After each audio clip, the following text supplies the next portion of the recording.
We live in an age of more. More apps, more tabs open in our browser, more choices in the supermarket, more clothes in the closet, and more thoughts racing through our minds. We are told that more means success. We are told that abundance is the ultimate goal. But look closely at your life. Does this abundance make you feel free, or does it make you feel heavy? There's a modern term for this: decision fatigue. Psychologists tell us that the human brain has a limited amount of energy for making choices.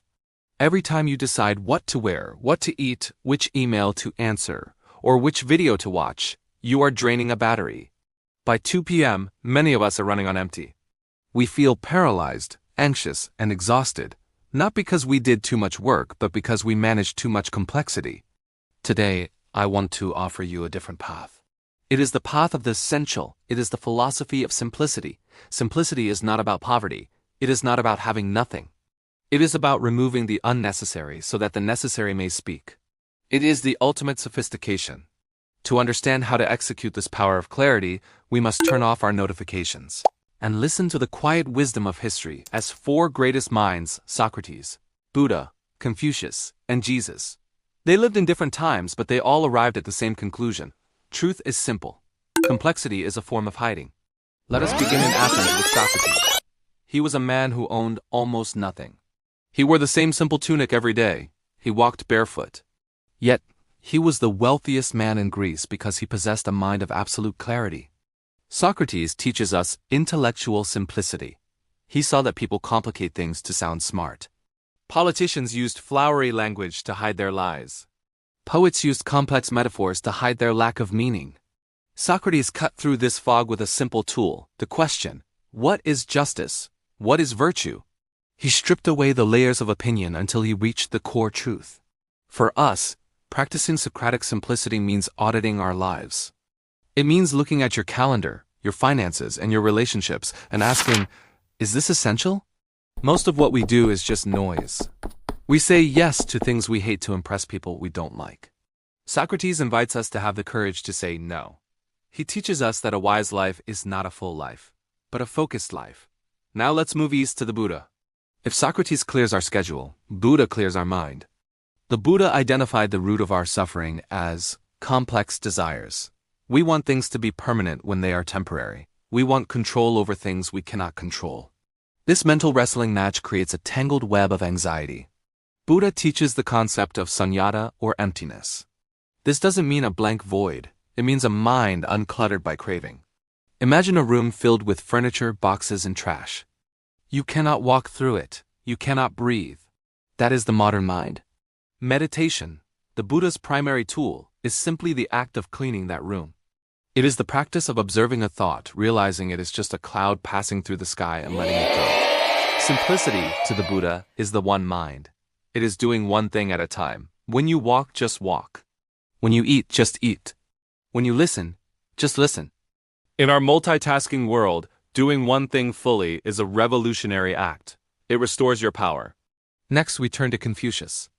You might think of Confucius as a man of complex rituals, but his ultimate goal was social simplicity. He saw a world in chaos, wars, betrayal, disorder. His solution was to simplify human interaction through propriety and structure. Think about how complicated modern relationships are. We play games. We are passive-aggressive. We ghost people. We expect others to read our minds. Confucius says, stop the games. Clarify your role. If you are a father, be a father. If you are a friend, be a loyal friend. Confucius teaches us that structure creates freedom. By simplifying your daily routine, waking up at the same time, keeping your desk clean, treating people with consistent manners, you remove the friction from life. You don't have to waste energy deciding how to act. You simply follow the way of the superior man. Order is the foundation of simplicity. Finally, we look to the teachings of Jesus. He brings us to the heart of spiritual simplicity. There is a famous story where Jesus visits two sisters, Martha and Mary. Martha is running around, busy, stressed, trying to prepare a complex meal and be the perfect host. She is the image of modern burnout. Mary, on the other hand, simply sits at Jesus' feet and listens. When Martha complains, Jesus says something profound. Martha, you are worried and upset about many things, But few things are needed, or indeed only one. Only one thing is needed. This is the mantra of the Essentialist. Jesus teaches single-mindedness. He warns us that we cannot serve two masters. We cannot chase money and peace simultaneously. We cannot fill our hearts with the noise of the world and expect to hear the whisper of truth. To execute this, we must identify our one thing.